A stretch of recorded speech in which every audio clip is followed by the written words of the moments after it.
Mm, ujú. Listo. Bueno, entonces nos habíamos quedado hablando de Robert Koch, ¿no? Estamos hablando de este señor para poder encontrar o relacionar una enfermedad a un determinado microorganismo, ¿no? O viceversa, como ustedes lo quieran ver. Muy bien, eso es en respecto pues, a las enfermedades, pero no es lo único, ¿no? Robert Koch, de hecho, encuentra muchas enfermedades, entre ellas, de hecho, todo empieza por una enfermedad que ocurría en el ganado, que era el carbunco, el famoso carbunco, que en realidad ahora nosotros no lo conocemos así, lo conocemos como el anthrax, ¿no?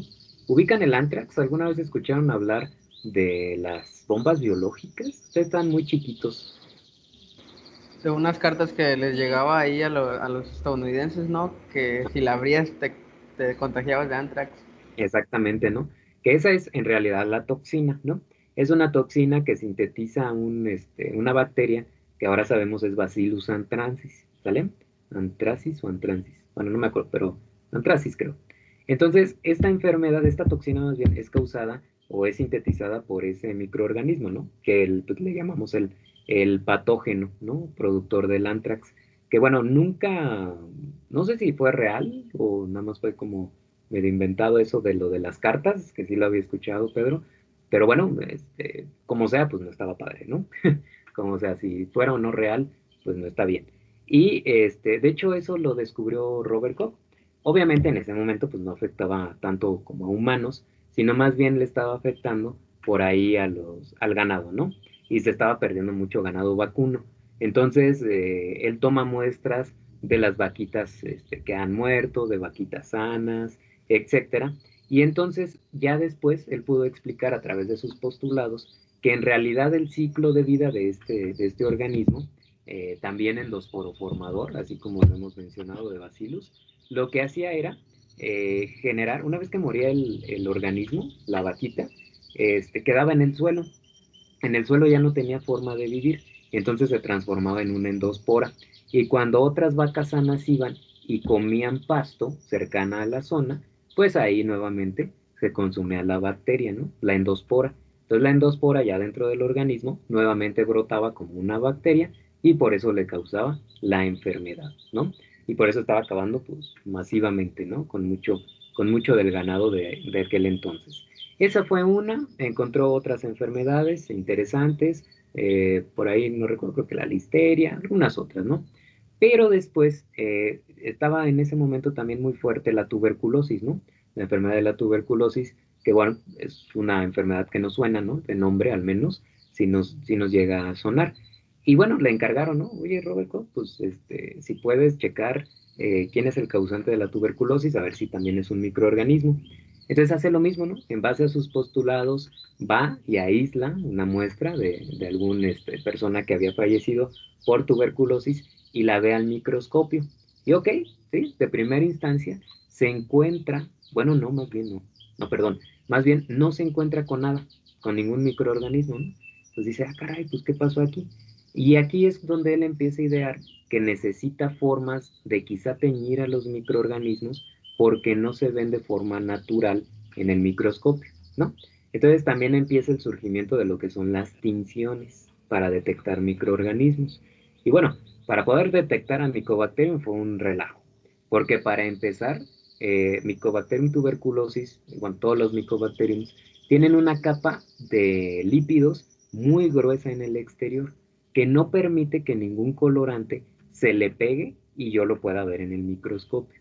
Entonces tuvo que hacer o idear un método de tinción que involucra el uso de fenol, imagínense, para poder degradar esa capa de lípidos y ya después ahora sí que el colorante pueda pegársele a la pared celular de Mycobacterium y poderlo visualizar en el microscopio, ¿no?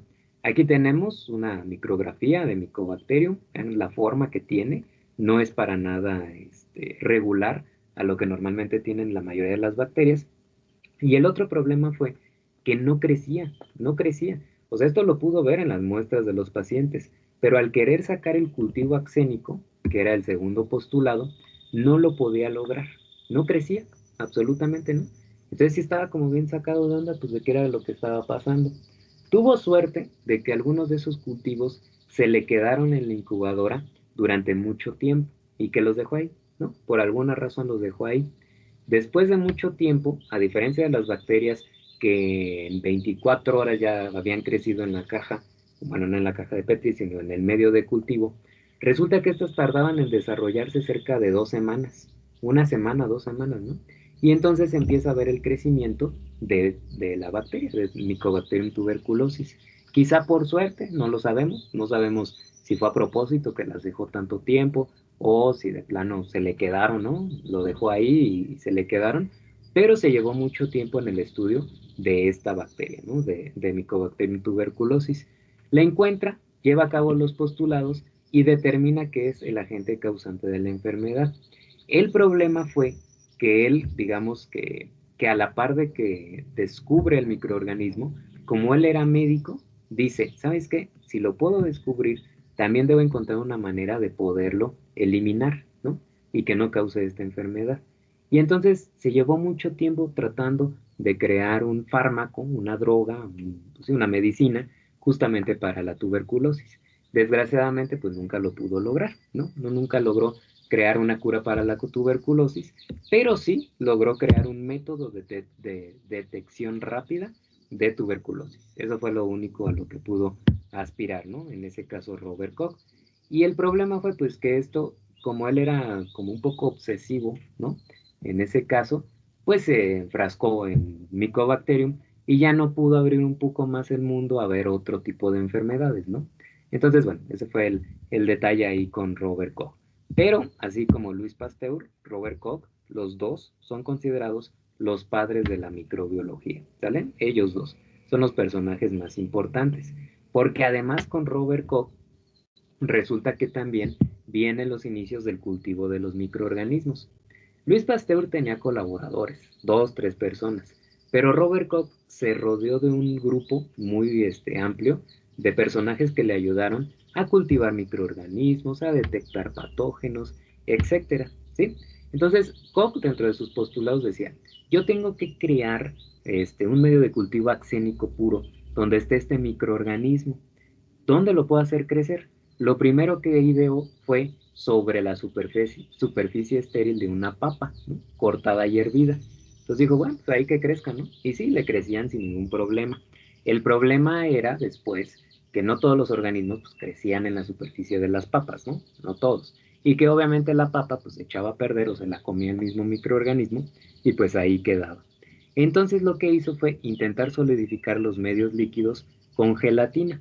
Pero así como lo que les platiqué hace rato, pues la gelatina obviamente se vuelve agua, ¿no? Con la temperatura. A una temperatura arriba de 25 grados, ya valió. Entonces, pues dijo, híjole, ¿ahora qué uso?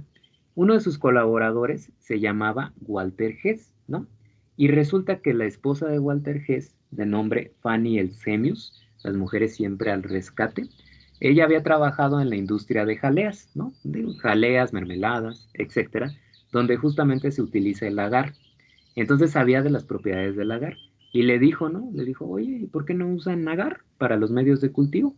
Y Walter Hess pues, le comentó a Robert Koch y empezaron a utilizar el agar. Es la primera vez que se utiliza agar en los medios de cultivo. Fanny Elsemius, por supuesto, terminó trabajando también como científica con Robert Koch y su esposo Walter Hess, ¿no? Dentro del grupo también estaba por ahí, dentro de ese grupo de trabajo, también nosotros encontramos a Richard Petri, ¿no? Y por el nombre, ¿a qué le suena? El nombre de Richard. Pues las cajitas de Petri. Las cajitas de Petri, ¿no? Entonces Richard tenía que ser un Richard, ¿no? Tenía que ser un Ricardo, ¿no es cierto? Ideó esa famosa caja de Petri, ¿no? Digo, tampoco es como que haya sido la invención del siglo, pero son muy útiles, ¿no? Totalmente, son muy, muy útiles. Y bueno, ya sabemos cómo están compuestas. Si alguna vez las han visto, nosotros tenemos una base y tenemos la tapa, ¿no? De esa caja de Petri. Son chaparritas para que el medio de cultivo pues no se desgaste mucho, no se gaste tanto para crearlo y que ahí crezcan los microorganismos y además poderlos manipular de una forma sencilla, ¿no? Además de eso, Richard Petri creó muchos cultivos que hasta la actualidad seguimos utilizando, ¿eh? Muchos de estos los seguimos usando, provenientes de extractos de carne, de hidrolizados de proteínas como puede ser la caseína, las peptonas, el extracto de levadura, o sea, todos esos componentes que vemos en los medios de cultivo y que vamos a ver en la siguiente unidad, son ideados muchos por Richard Petrie y varios colaboradores de Robert Koch, ¿no? Entonces aquí viene el inicio de los cultivos de microorganismos. Luis Pasteur era más, ¿cómo les diré? Menos organizado, ¿no? Lo hacía de una forma más, pues al ahí se va. Y por eso, pues, a pesar de que sí tenía medios de cultivo, también Luis Pasteur, pues no era tan sistemático como ellos, ¿no? Como este grupo de trabajo que tenía Robert Koch. Muy bien. Bueno, tengo una animación bien chafa de la caja de Petri, pero bueno, pues vamos a ponerla total. Ahí está, la tapa, la base, ¿no? Ahí se vacía. Ah, queda perfecta, ¿no? Mi caja de Petri. En esa se vacía lo que es el medio de cultivo en la base, ¿no? Normalmente. Ahí está. Y obviamente se tapa, ¿no? Y esa es nuestra cajita de Petri. Muy chafa, ¿no? Muy chafa la animación, lo reconozco totalmente. Pero bueno, si no conocen la caja de Petri, pues ya la conocen, ¿no? Nada más. Ok. Y respecto a enfermedades, pues no quiere decir que Luis Pasteur no hizo nada al respecto, ¿no? Luis Pasteur es muy importante en la microbiología, pero él no se enfocó tanto, bueno, sí le encargaban reconocer enfermedades, pero él no usaba los postulados de Robert Koch. Él más bien dijo en algún punto, ¿sabes qué? Debe haber alguna manera de poder, de poder nosotros curar o prevenir una enfermedad de algún determinado microorganismo. Ya antes que él, que Luis Pasteur, ya había salido el término de vacuna, ¿no? El personaje que lo hizo, no recuerdo el nombre, ay, se me fue ahorita. ¿Quién ideó esto de las vacunas, no? Pero fue antes de Luis Pasteur. Este personaje que les digo, se me fue ahorita el nombre por completo, tenía también ganado, ¿no? Y ese ganado pues estaba enfermando. Entonces él empezó a inyectarle sangre de ganado enfermo al ganado que estaba sano. Desarrollaron un poco la enfermedad, pero después se volvían inmunes, ¿no? Se volvían inmunes. Esos principios de vacunación que surgieron ahí, Luis Pasteur los tomó. Y en ese momento, así como la tuberculosis y el carbunco, también la rabia era un problemón porque había muchos animalitos, muchos perritos, que obviamente pues tenían rabia, ¿no? Una mordida de un perrito con rabia en ese momento te aseguraba la muerte. No había manera en que te salvaras, ¿no? Entonces, pues imagínense, tenés que tener mucho cuidado de que no te pueda morder un perro, ¿no? De la nada. Entonces, Pasteur lo que hace es, dice, bueno, ok, está este problema, pues vamos a tratar, ¿no? Vamos a tratar de preparar algo contra la rabia.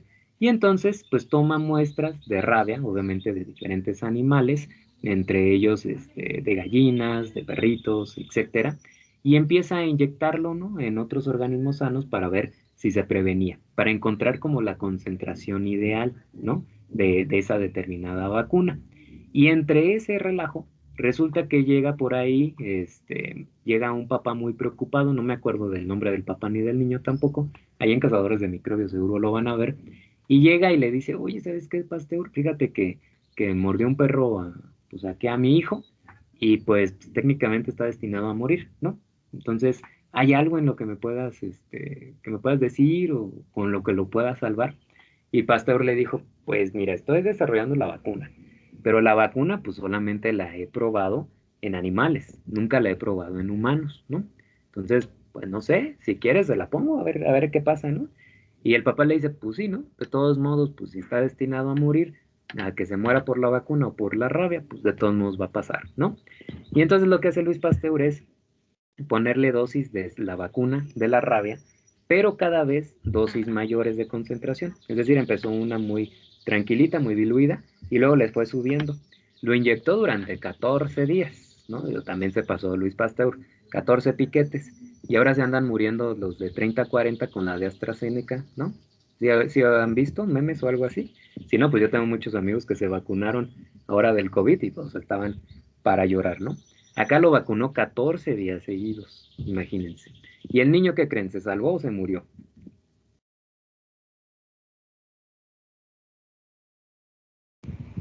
Pues yo digo que vivió, ¿no? Pero con alguna reacción o algo así, ¿no? Ok, puede ser. Muy bien, ¿qué opinan los demás? Vamos a ver qué nivel de dramatismo les gusta manejar, o de fatalismo más bien. Pues como estaba apenas en la etapa así como de fabricación o descubrimiento, yo digo que sí se petateó el chico. Sí, Me yo encanta también esa creo que frase. se petateó y hubo repercusiones o algo así Le entregó los porque lo guantes a San mató. Pedro. ¿Le entregó qué? Los guantes a San Pedro. Dijo, caray, pues si me estaban vacunando. Entonces, ya estaba bien a gusto en la vacunada.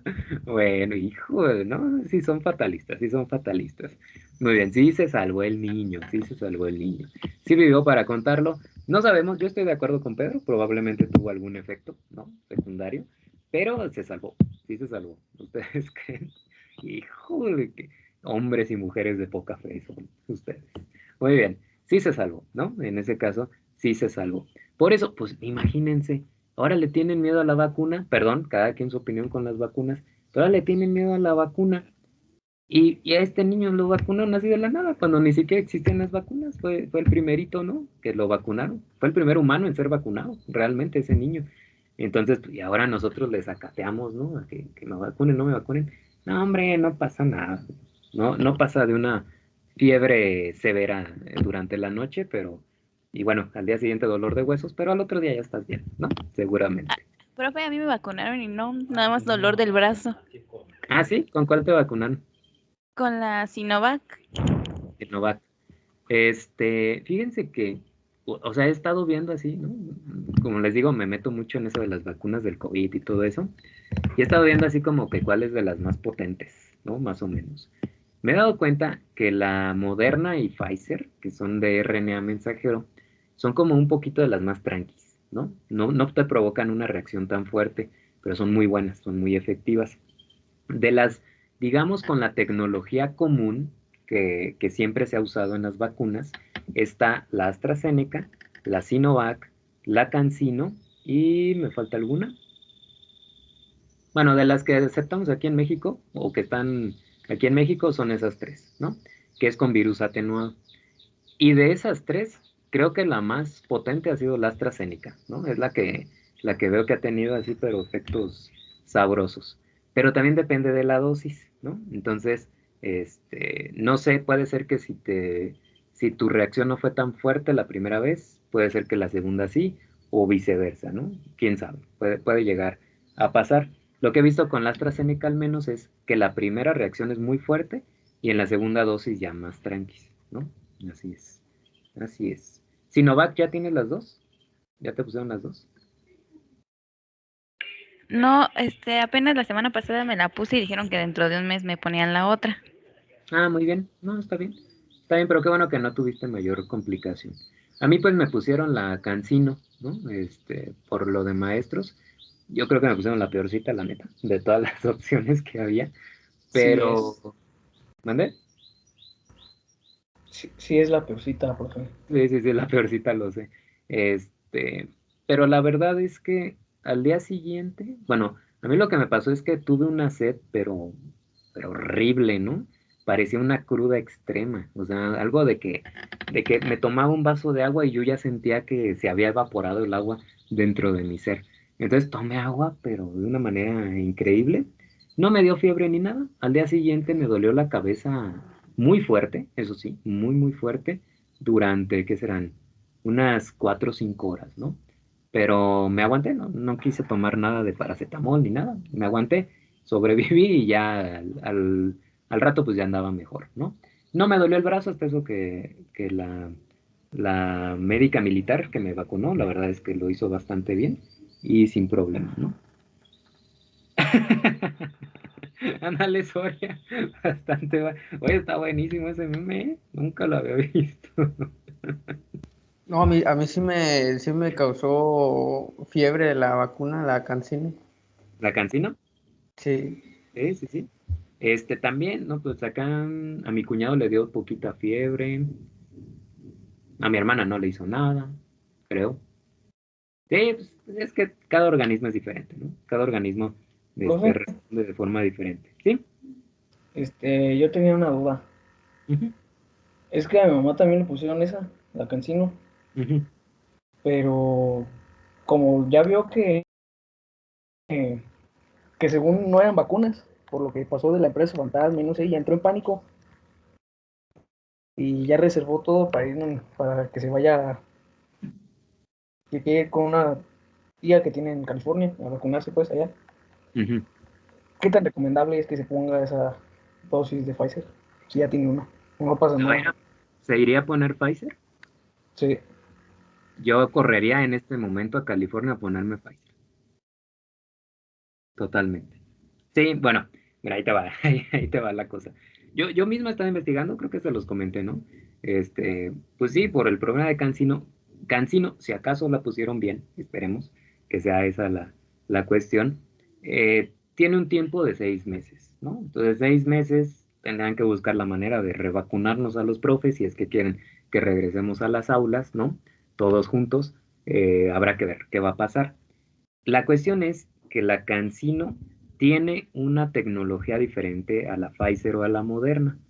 Entonces, Cancino te funciona como un virus atenuado, algo así, imagínense, como lo que hizo Luis Pasteur, y te provoca una respuesta inmune. Y la Pfizer es a través de RNA mensajero, que llega a tus células, te generan la respuesta inmune. Entonces son mecanismos distintos. Por lo tanto, digamos que no altera uno con el otro. Yo no vería gran problema, ¿no? De que se vacunara con una y después con la otra, con Pfizer. Ahí sí no veo problema. Con la que yo he estado pensando es con AstraZeneca, si me la pongo, no sé, en un mes o algo así. El problema ahí es que sí son la misma tecnología. Y como tú ya tienes digamos, los anticuerpos por virus atenuado con Cancino, el problema puede ser, no hay mayor dificultad. El problema puede ser que si te pones AstraZeneca, lo reconozcan tus anticuerpos que ya tienes y le den en la torre a la vacuna de AstraZeneca y pues no tenga el efecto que esperabas, ¿no? Es eso simplemente. De ahí a pensar en efectos como, digo, a veces son bien drásticos, ¿no? De decir, híjole, es que se le puede crear algo en el hígado o algo así. No, no, no, no, eso no debería pasar, ¿no? Y además, digo, de las vacunas más seguras, yo creo que es la Pfizer. Yo creo que para mí es la mejorcita que hay, la Pfizer. Moderna no les puedo decir porque pues la ponen nada más en Estados Unidos y no la conozco a detalle, pero también pues, va por ahí, ¿no? Son del nivel de la Pfizer. Entonces, cualquiera de esas dos, yo lo veo bien. Ujú. Así que mi recomendación, sin ser médico, por supuesto, ni mucho menos. Eso hay que consultarlo con quien sabe bien, bien, bien de esto. Pero de lo que he leído, yo vería que está bien, ¿no? Y yo decía, si en los de 30, 40 ponen aquí Pfizer, hubieran puesto Pfizer, hubiera ido, ¿eh? La verdad, la verdad. Sí, con todo el dolor de mi corazón, yo creo que hubiera ido a vacunarme otra vez con esa. Así es. Pero bueno, nuevamente, piénsenlo bien, es una decisión importante, ¿no? A final de cuentas. Muy bien, bueno, eso de las mentadas vacunas, ¿no? Eh, Regresando un poquito, Eli Mechnikov, 1845 más o menos, una investigadora contemporánea ahí con Luis Pasteur, ella descubrió leucocitos que podían atrapar bacterias, ¿no? A los que después pues, los llamamos glóbulos, ¿son los blancos o los rojos? No me acuerdo. los rojos. Son los rojos. Sí, muy bien. Entonces, bueno, me falta la respuesta inmune. Muy bien, muchas gracias. Entonces, bueno, ella los descubrió, ¿no? A esos leucocitos. Y bueno, ese es el eje, ¿no? Con respecto a las enfermedades, ya ahí hablamos un poco también del inicio de las tinciones, del inicio de los medios de cultivo. La otra parte es la microbiología industrial y la ecología microbiana. Acá, pues hubo obviamente, así como hubo investigadores que se fueron a esas áreas, hubo otros que se fueron a investigar cómo crecían los microorganismos en el medio ambiente, ¿no? En los diferentes hábitats, en la selva, en el desierto, todo esto, ¿no? En el agua, medios marinos. Los principales fueron rusos, en este caso, ¿no? Ahí tenemos, por ejemplo, a Sergei Winogradsky, que ¿le suena ese apellido o no? Nadita, No, profe, nada. ¿no? ¿Nunca han escuchado la columna de Winogradsky?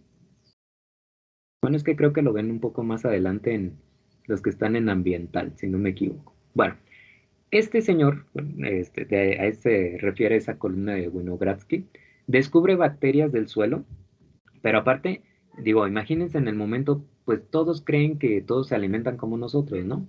A base del principalmente azúcares, lípidos, proteínas, y entonces se da cuenta que hay bacterias que podían alimentarse u oxidar hierro, azufre y amoníaco para obtener energía, ¿no? Entonces fue algo así como que, ¿qué está pasando? No hay manera en que esto tenga sentido para ellos. A esos organismos los llamó quimiolitótrofos, ¿no? Así fue lo que llamó. Y después también se encontró muchos pues, que vivían a base de CO2, así como las plantas. Por lo tanto, generó el término autótrofo, ¿no? Este señor, Winogradsky. Se enfocó mucho en bacterias anaerobias que fijaban nitrógeno e incluso investigó degradación de celulosa, no solamente con bacterias, también con algunos hongos. Y él aísla la primera bacteria fijadora de nitrógeno, que es del género Clostridium. Pero como pues, digo, así como yo, ¿no? Yo también la neta haría eso. Como el sensei era Luis Pasteur en ese entonces, le puso por apellido, es decir, por especie, Pasteuranium, ¿sale? Entonces le llamó Clostridium pasteuranium. Así es. Esa primera bacteria fijadora de nitrógeno. Luego se descubrieron muchas otras, por supuesto, pero entre ellas, pues ahí estaba justamente una, ¿no? Una de las que lo hacían. Y contemporáneo y a la par, Martinus Beijerinck, perdón, siempre se me traba ahí. Él, nuevamente, incluso estaba en relación con Winogradsky. Él aísla los primeros cultivos de microorganismos de suelo y agua, bacterias aerobias que fijaban nitrógeno, reductoras de sulfatos, oxidantes de azufre, etcétera, ¿no? E incluso él empieza a estudiar una enfermedad del tabaco, ¿no? Estaban los sembradíos de tabaco, obviamente la industria tabacalera, siempre importante, pero había una enfermedad, ¿no? Que se llamaba mosaico del tabaco, donde obviamente las plantitas pues empezaban a morir, ¿no? Del tabaco. Y él encuentra un agente infeccioso, ¿sale? Que decía se incorporaba a la planta y que necesitaba la planta para reproducirse. Lo que él no sabía es que eso era el primer virus del cual se había hecho una pequeña descripción. Digo, Luis Pasteur trabajó con la rabia es un virus, al final de cuentas, el virus de la rabia. Pero Luis Pasteur no pensaba que era un virus o algo diferente, pero Beijerinck sí se da cuenta de esto. Se da cuenta que hay organismos que necesitan de un hospedador de una célula para poder reproducirse. Entonces, él describe por primera vez lo que es un virus o cómo puede vivir entonces un virus, ¿vale? Bueno, y estos contemporáneos, perdón, siento aquí una pelucita, por eso no estoy medio distraído. Ok, ahí está. Él descubre organismos como Azotobacter, Croconum, incluso algunas les pone de especie Beijerinck, ¿no? Su apellido, pues para que quede ahí para la posteridad, ¿no? Y bueno, hay muchos otros personajes, desgraciadamente hablar de historia de microbiología nos llevamos mucho tiempo, de por sí, ¿no?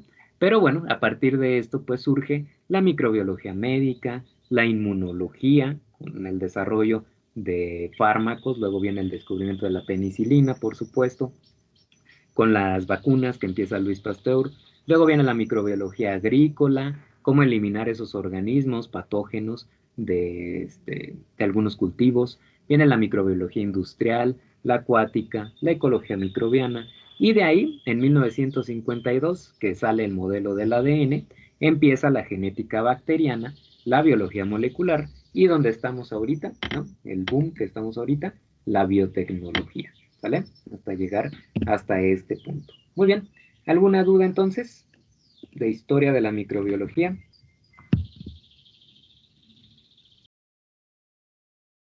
Perfecto, muchas gracias.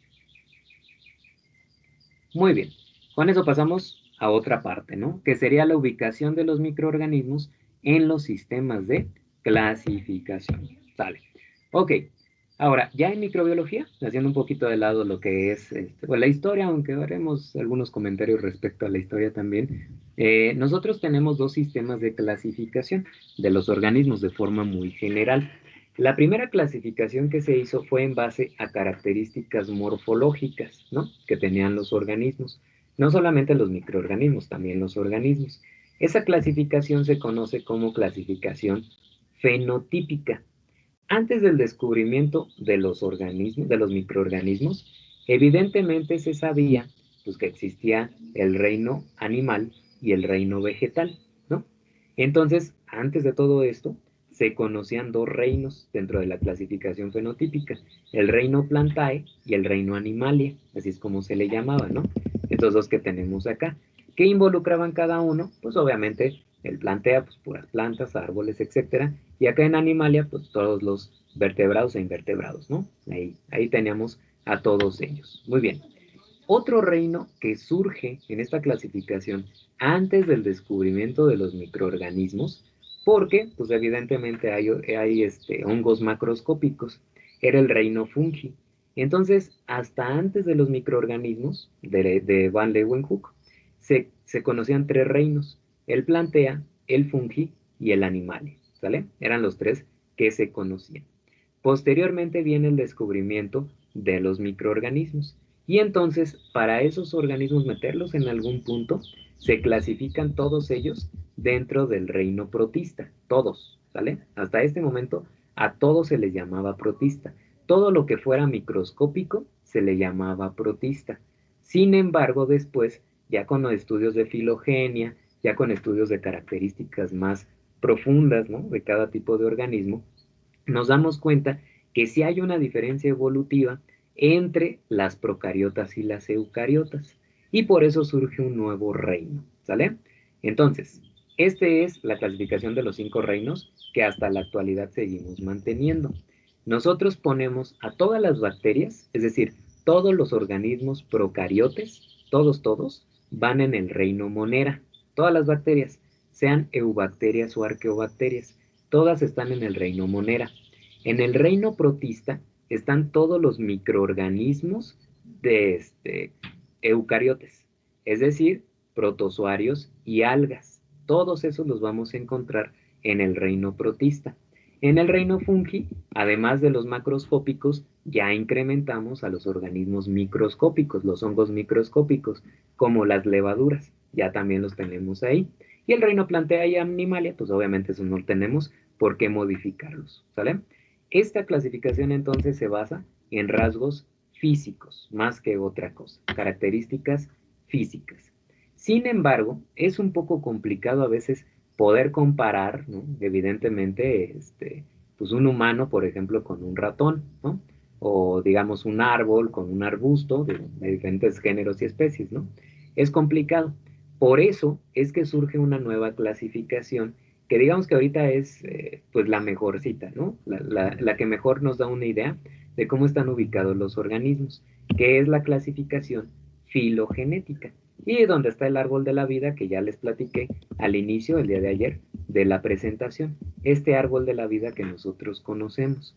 Entonces nos pone de manifiesto la cercanía genética que tienen los organismos, es decir, qué tanto se parece mi ADN al ADN de otro organismo. Eso es lo que significa. Y te lo genera en un árbol, como este que ustedes ven aquí, con ramificaciones. Si tú estás cercano en una ramificación con otro organismo, quiere decir que genéticamente te pareces mucho. Si estás muy alejado, quiere decir que genéticamente no te pareces en nada, ¿no? De ahí surgen entonces la clasificación en 3 dominios: el dominio eubacteria, el dominio arquea y el dominio eucaria, ¿sale? Dentro de las bacterias, como ya lo dijimos, vamos a tener a todas como procariotas. Todas estas bacterias son procariotas. En las arqueobacterias también son procariotas, pero algunas tienen características eucariotes, ¿no? Y finalmente en las eucariotas, pues ahora sí ahí están todos, ¿no? Todos, absolutamente todos. Si yo comparo uno y otro, el dominio eubacteria, ¿en qué reino entraría?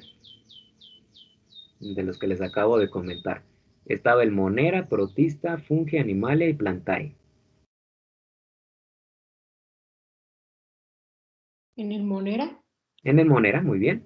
Entonces, el dominio acá, que es eubacteria, allá es el reino Monera. El dominio arqueobacteria, o arquea, este de aquí, ¿en qué reino entraría? Sería como el protista, ¿no? Siguen siendo procariotas. También También en Monera, ¿sale? Entonces es muy curioso, ¿no? Allá siendo un reino nada más, aquí son 2 dominios filogenéticos. Imagínense que la importancia que tienen los dos, ¿no? Y más bien, el eucaria conllevaría los otros 4 reinos. Los protistas, como por ejemplo, ya les dije, las algas y los protozoarios, el fungi, donde están los hongos, y obviamente animal y plantea, ¿no? 4 reinos para un solo dominio y un reino para, ¿sí? Y un reino para 2 dominios, ¿no? Está curioso en esa parte, ¿no? Como que no es muy equitativa la cosa. Muy bien, ¿cómo se hace esto? ¿Cómo nosotros podemos saber acerca de quién se parece a quién filogenéticamente o genéticamente, ¿no? ¿Cómo es que lo que elaboramos? Muy bien, cuando nosotros queremos identificar o saber la relación de un organismo con otro, lo que hacemos es aislar su ADN, ¿sale? Es la manera en que lo hacemos. Entonces, supongamos que tenemos una bacteria y yo digo, pues esta bacteria la aislé de tal lugar y no la conoce nadie. Yo necesito saber a quién se parece, para saber si es una eubacteria, una arqueobacteria y en qué clasificación podría entrar. Entonces, lo primero es aislar su molécula de ADN, ¿no? Ya que tengo su ADN, yo voy a crear muchas copias de ese ADN. Y eso se hace a través del famoso PCR, la reacción en cadena de la polimerasa, ¿no? Que lo que te hace es generar muchas copias del ADN. Esa es la función primordial del famoso PCR. Ahora, yo necesito un fragmento de comparación entre todos los organismos, ya no solamente entre bacterias o entre eucariotas, sino algo que me permita comparar, por ejemplo, incluso bacterias contra eucariotas o procariotas contra eucariotas. ¿Tienen idea de dónde proviene ese fragmento? O sea, ¿qué fragmento de ADN nosotros podríamos comparar? Algo que tengamos en común todos los organismos. Digo, debe ser un gen, ¿no? Un gen que codifica para algo. ¿Tienen idea de qué gen podríamos estar hablando?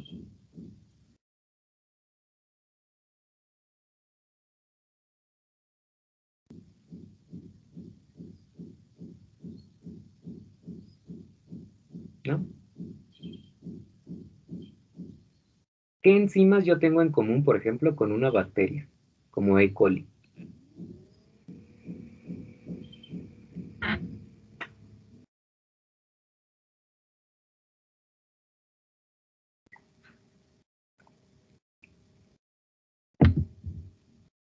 ¿Ninguna? ¿Todas son diferentes? ¿Ellas no tienen ADN polimerasas o sí?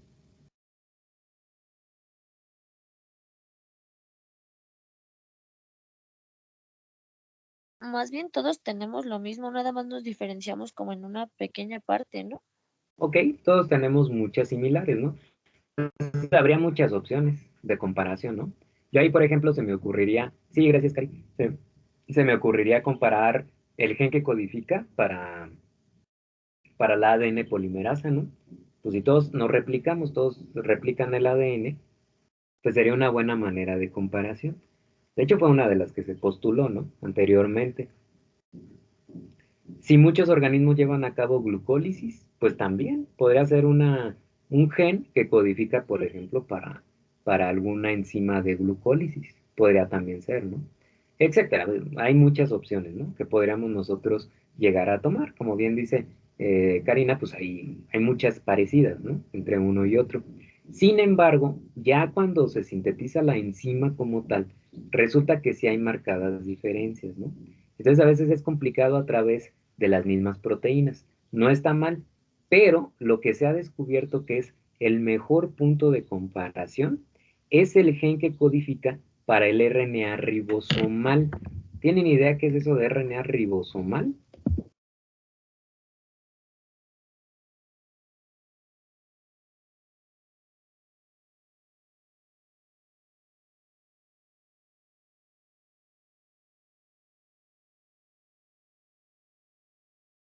Pues solo sé que es el que se encarga de la síntesis de las proteínas, pero no sé cómo a qué iba enfocada la pregunta.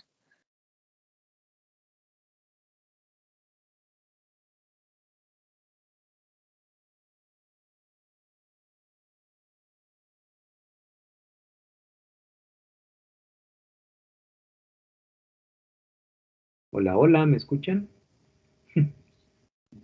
Ay, pensé que se me había trabado. No sé, le No, decía perdón. que lo Ajá. único que sé es que pues es el que sintetiza las proteínas, pero no sé cómo a qué iba enfocada la pregunta. Ok. Bueno, es que el RNA ribosomal, hay tres tipos de RNA, ¿no?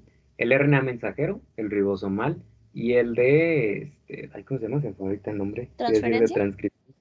El de transferencia, gracias. Son esos 3 RNAs. El RNA mensajero es el que lleva la información del ADN hacia los ribosomas. El RNA de transferencia es el que se sintetiza y va a buscar aminoácidos para llevarlos también al ribosoma y que se genere la proteína. Y el RNA ribosomal es RNA que se incrusta dentro de los ribosomas. Ahí se mete para poder interactuar con el mensajero y con el de transferencia. Ese es el RNA ribosomal, el que forma parte de los ribosomas, ¿sale? Y nosotros le llamamos, tiene una nomenclatura específica, ¿no? Pero ténganme aquí un poquito de fe. Cuando es procariote, cuando estamos hablando de una bacteria, te voy a poner así, procariote, nosotros hablamos del RNA ribosomal 16S. Esa S significa que es un coeficiente de sedimentación. Simplemente es para poderlo distinguir más o menos el tamaño que tiene. Y cuando yo hablo de una eucariota, no es de 16S, pesa un poquito más. Por lo tanto, estoy hablando del RNA ribosomal 18S. ¿Vale? Ok, este entonces es RNA ribosomal. Lo voy a poner así.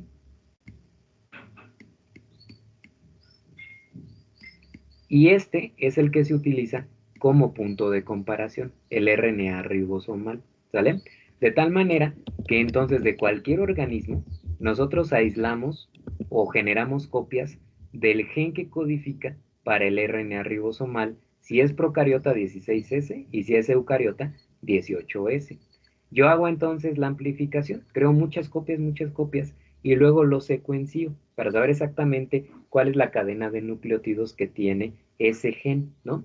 Y después, en una base de datos como la del NCBI, por ejemplo, se hace una comparación masiva de esa secuencia contra muchas otras, de tal manera que si por ejemplo aquí tenemos 3 comparaciones, se te genera un árbol filogenético. Ahora sí, de ahí proviene el árbol, donde si están cercanos una con la otra, quiere decir que se parecen, pero si está, por ejemplo, una rama más lejana, pues quiere decir que ya no se parece tanto a ese determinado organismo, ¿no? Es una manera de hacerlo. Y de ahí proviene esto, de esas comparaciones proviene este gran árbol filogenético, lo que llamamos árbol de la vida, ¿sale? Dividido, entonces, en 3 ramificaciones generales, como ustedes pueden ver, que aquí les llamamos dominios. Entonces, la clasificación fenotípica te los clasifica en reinos. La clasificación filogenética te los clasifica en dominios. ¿Vale? Para que no se les vaya a olvidar, porque esa va a ser pregunta de examen. Muy bien. ¿Dudas hasta aquí?